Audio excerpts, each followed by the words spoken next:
Of Inspectors General calls on the Jefferson Parish Council to reject some proposed amendments. They would curb the IG's ability to communicate with the public and the press.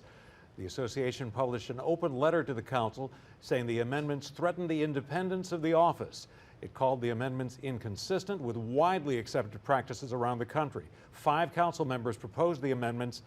Their support would guarantee the amendments' passage. A debate is scheduled for next Wednesday.